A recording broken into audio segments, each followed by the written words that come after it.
Bueno, el presidente López Obrador en días pasados dijo que va a haber una diferencia en la entrega de pensiones para los adultos mayores según su origen étnico.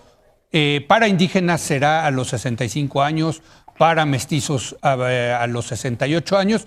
Y esto abrió un debate muy interesante de si debe de haber este tipo de discriminaciones positivas o de acciones afirmativas, con base en qué, si son criterios raciales, si son criterios socioeconómicos, en fin, es un tema fascinante. Jorge, tú escribiste al respecto en tu blog en Nexos.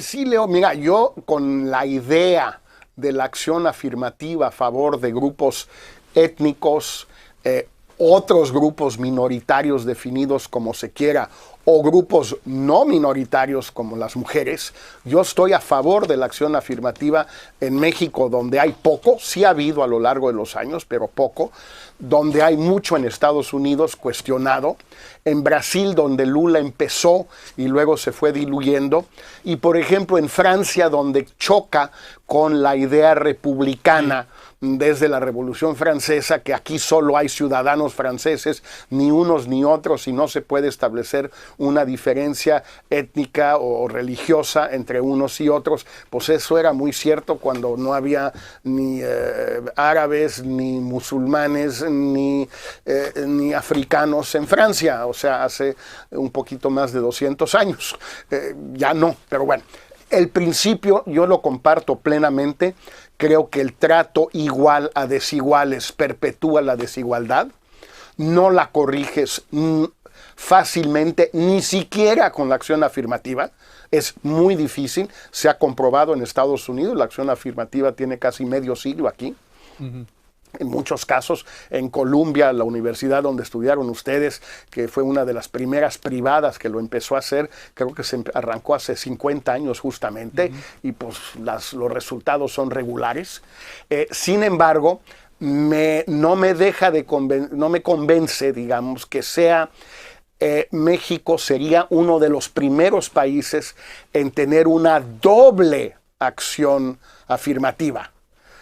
Por la edad, estamos hablando de un grupo demográficamente circunscrito, y por la etnia también, y con un estipendio, no con una oportunidad mayor de ir a la universidad o conseguir un empleo o conseguir un crédito para poner una empresa, o para conseguir una casa, una vivienda, que son las formas tradicionales de la acción afirmativa en la mayoría de los países. Esa parte me convence menos, pero a mí ni me ofende, ni me ofusca, ni me molesta la idea de la acción afirmativa. Obviamente, si la pensaran un poquito sería mejor. Siempre son mejores las cosas cuando se piensan que cuando no se piensan. Pero, en fin, no hay que pedirle peras en fin. A mí me parece un tema fascinante. Como decía Luis de Llano. A mí me parece un tema fascinante. Lo he estudiado y quiero decirles que lo interesante es que ya lleva tantos años que ya hay mucha evidencia empírica. Y no es contundente, Javier, Héctor, Jorge, de si funcionan. Hay programas que sí funcionan de acción afirmativa. Hay programas que han sido un verdadero fracaso, Javier. Mira, yo no creo que la única razón para hacer algo es que porque funciona de manera contundente. Yo creo que hay obligaciones morales de una comunidad. No, bueno, pero sí lo haces para que funcione. No, bueno, claro, también, pero no solamente eso. O sea, yo creo que funciona lo suficiente para seguir tratando. Y habrá que ver si no funciona porque la idea es equivocada o no ha funcionado por temas de implantación, etcétera, etcétera. Me gustaría hablar específicamente de la postura de Jorge, creo que es muy distinta a la postura de otros. Cuando se anuncia esto, hay unos que rechazan la propuesta por racista, que me escandalizó esa postura, se me hace gente... de redes sociales. Bueno, no, y de diputados y senadores, Leo, que no son redes sociales, que lo dicen en público. Está bien. Perdón. Otros que argumentaron en este programa, Sabino Bastidas, de que era divisiva, ¿no? Que también se me hace escandalosa esa postura, ¿no? Pensar que si no hablas de divisiones étnicas, si no hablas de divisiones socioeconómicas, entonces no se divide la sociedad. Donde sí se me hace mucho más interesante, donde creo que está el debate, es los temas que saca Jorge. A mí no me importa, Jorge, te diría que no haya otros ejemplos. Eso creo que es un punto relevante, pero no determinante.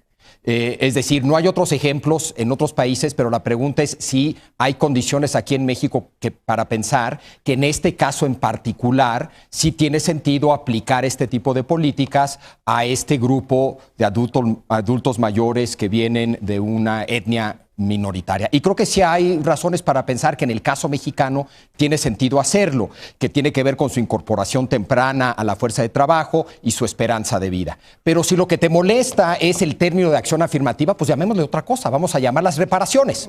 Entonces la reparación... No, a mí no me molesta. No, bueno, pero en este caso... no me molesta en lo más mínimo. Pero si sientes que no aplica porque no cae dentro de la vivienda, dentro de la educación, dentro del otorgamiento de créditos... pero es semántico. Es lo que estás diciendo. No, entonces, ok, pero sí hay toda una serie de políticas que tiene que ver con la reparación, que esto puede ser interpretado no bajo acción afirmativa, sino reparación. Bueno, pero eso abre otro tema de si las generaciones presentes... Eso sería más interesante. Que si las generaciones presentes deben de pagar por los crímenes que se cometieron en el pasado. Ese es mi punto, es que sí. Y la acción afirmativa se defiende... Olvídate de las reparaciones. La acción afirmativa, hay dos argumentos básicos a favor de la acción afirmativa. Uno tiene que ver con reparaciones de cosas que sucedieron en el pasado, y otro tiene que ver con un argumento de pluralidad. A mí ambos nos excluyen, ambos son correctos desde mi punto de vista. En este caso yo creo que aplicaría el de reparación de injusticias pasadas, y yo la llamaría más una política de reparación que una política de acción afirmativa. Pero creo que estás menospreciando como toda política pública el tema de la eficiencia y de la eficacia. Al decir, es que la evidencia empírica sí no funciona, los resultados pueden funcionar o no. No, yo creo que hay que hacer políticas públicas que funcionen. No lo estoy negando. Habrá políticas que tal vez funcionarían, pero que yo no las aceptaría por inmorales. Hay políticas morales que de plano no funcionan, que entonces no hay que hacerlas. Lo que estoy diciendo es que tienes que tomar, yo sí creo que hay una obligación moral, comunitaria, por reparar injusticias pasadas y también por pensar en generaciones futuras. Cambio climático. Mira, a mí me parece lo que dice Jorge realmente central. Es decir, tú no puedes tratar igual a desiguales. Nada más, es verdad, eso es absolutamente verdad. Pero bajar ese principio a la realidad es una cosa muy complicada. Porque al final todos somos desiguales. Ahora, en el caso de las etnias de México, son desiguales de una manera tan brutal en todos los órdenes respecto del resto de la sociedad, que sí me parece, no me preocupa para nada el que haya una política de acción afirmativa o de reparaciones para esa comunidad. ¿Por qué? Porque nuestro racismo no está en las palabras del presidente. Nuestro racismo es un racismo estructural. Sí, eso. La gente más pobre y más desamparada de México es por su mayor parte de indígenas monolingües, de etnias monolingües. Y sobre todo mujeres. Ese es un hecho histórico, de un peso, de una realidad brutal. No entiendo por qué a alguien se le ocurre regatearle a esta franja de la población algo que en el fondo tiene un sentido hasta biológico, hasta médico. Es decir, tenemos que darles antes la pensión porque su esperanza de vida es menor también que la del resto de la población. Ahora, ¿qué faltan ahí? Pues faltan lo que dice Jorge, lo que tú mismo dices, faltan reglas, falta claridad de qué se trata esa política pública, quién decide, sí, claro, quiénes son los sujetos que tienen derecho a esta política pública. Eso me parece a mí que falta. Y el presidente, yo creo que no analiza bien las cosas cuando dice indígenas y mestizos. Introduce una cosa confusa, complicada, que no ayuda a aclarar las cosas. Sí. Pero el principio de que le den, cuando se puede, más a quien ostensiblemente ha tenido menos, a mí me parece... Te puedo hacer una pregunta tú como historiador, porque se cita aquí el caso de la postura de Juárez con respecto a los indígenas, que va más en la teoría de lo que decía Jorge de los franceses, de hay que tratarlos como ciudadanos, como iguales. Mira, no equivocadísimo. Bueno, por eso le pregunto siendo Juárez el primer, y bueno, no fue el único presidente indígena, pero creo que también Porfirio Díaz. Mira, Juárez fue Juárez a fuerza de dejar de ser indígena.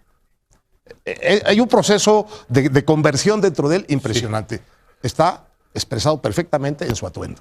Ahora, siguiendo ese asunto de aplicarle la ley, y hay que aplicar la ley, quemó el pueblo de Juchitán. Y luego no podía entrar al pueblo de Juchitán. Juárez, cuando era gobernador.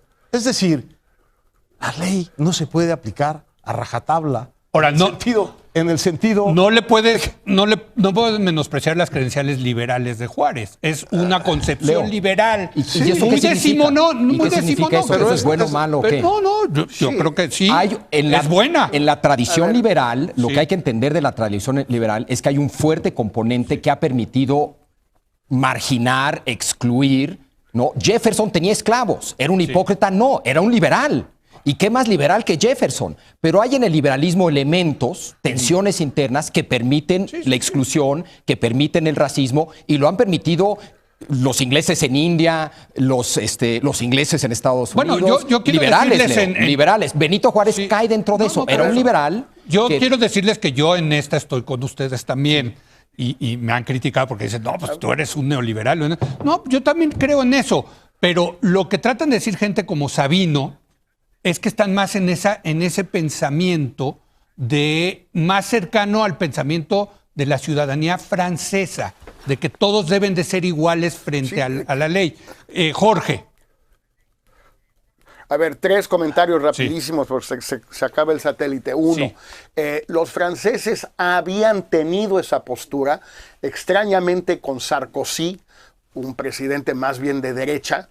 Hubo un intento de acción afirmativa, sobre todo en las universidades, las grandes escuelas, como le dicen, y en el ejército, donde un soldado árabe o una solicitante árabe, de origen árabe, buscó entrar, no sé si a un cuerpo de élite, argumentando que había sido objeto de discriminación su etnia y por tanto no había ninguno ahí. Perdió el soldado, pero sí se avanzó. Entonces, incluso los franceses han cambiado un poco de postura. Pero 2 puntos simplemente para concluir. 1, la idea de reparaciones a mí cada vez me hace más sentido y en una de esas tendría más lógica en México tocar este punto, como dice Javier, para corregir daños anteriores que se tienen que reparar, no solo rectificar hacia futuro. No es solo un asunto prescriptivo, sino que es algo moralmente obligado para una sociedad que la americana lo hizo con la esclavitud y la mexicana con el racismo y la exclusión de las comunidades indígenas. Y 3, por último, sí me parece, Javier, que no es que, aunque no se haya hecho, se puede hacer. Hombre, claro que se puede, pero si estudias muy bien a fondo durante un rato qué ha sucedido en otros países, qué ha funcionado, qué no ha funcionado, qué se parece a México, qué no se parece, claro, cuáles serían las condiciones pues yo creo que sería más útil. A mí se me hizo esta, como tantas otras, una ocurrencia de López Obrador, que puede ser una ocurrencia muy arraigada en su psique, desde que estaba con el INI en Tabasco hace ya casi más de 40 años. Pero no deja de ser una ocurrencia, porque no creo que estudió el asunto entonces y no creo que lo haya estudiado ahora. Ahora, él no tiene que estudiarlo, pero un par de personas, por no decirles de otra manera, pues tal vez sí podrían estudiarlo y llegar a un planteamiento un poquito más sistemático, más pensado, más conceptualizado y que tome en cuenta más elementos. Gracias, Jorge. Te despedimos allá en Nueva York. Gracias a Jorge Castañeda. Te vemos la semana que entra. Abrazo. Pues un último comentario nos queda, Héctor. Bueno, hay que afinar eso. Me gusta la idea de la reparación también a mí, más que la idea de la acción afirmativa, porque la acción afirmativa es un asunto que implica, no sé, una cierta igualdad de oportunidades. ¿Qué? Oportunidades hacia adelante. No reparaciones hacia atrás. El concepto en español sería discriminación positiva más que acción afirmativa. Son los dos términos. Porque no son las dos cosas. Acción es acción afirmativa. Por eso, pero quién sabe. Se usan las dos en inglés. Discriminación positiva. En fin, no, perdón. Yo creo que esto no hay que regatearlo. Lo que hay que pedirle al gobierno es que lo defina bien y que lo ejecute bien, porque como estamos viendo con los otros programas, pues hay unos problemas de ejecución más o menos serios. Sí, entonces, claro, lo que sí me parece que está muy mal es hacer esa promesa y luego no cumplirla. Javier. Yo cierro con lo que tú decías, que creo que es un tema fascinante. El liberalismo en su momento fue un discurso profundamente progresista, incluso revolucionario. Sí. Entonces, en el siglo XVIII, en la Revolución Francesa, cuando se hablaba de una ciudadanía universal, era un discurso que incluía, que dejaba de marginar a grupos y les daba las mismas oportunidades.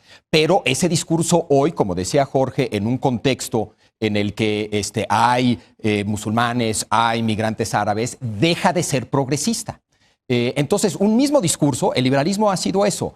En el siglo XVIII, el liberalismo clásico fue progresista y radical, pero mantener ese mismo discurso hoy deja de serlo y hay que ajustarlo, no olvidarlo ni escoger otro discurso. Hay que ajustar el liberalismo a una nueva realidad. Y yo te diría que en el caso de Juárez, precisamente donde se equivocó, creo yo, es en insistir en un discurso liberal universal que ya no aplicaba, y menos para México. ¿En el siglo XIX? A México. Esa es una historia fantástica. ¿Quién sabe? A ver si hacemos un día un programa sobre el liberalismo y las comunidades indígenas. Porque, mira, fue una guerra, ¿eh?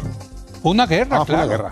No, bueno, desde luego. Entendieron mucho mejor las necesidades de las comunidades indígenas. Lucas Alamán. Lucas Alamán o Maximiliano, que los liberales. Siendo Juárez un indio. Y mira que, ya. Y mira que Alamán era un o conservador o liberal conservador, es decir, seguimos dentro del mundo liberal, ¿no? Por eso hay que adaptar el liberalismo. Exacto. Bueno, híjole, me voy caliente con esta discusión. Gracias, Héctor, gracias, Javier. Gracias a usted, muy buenas noches.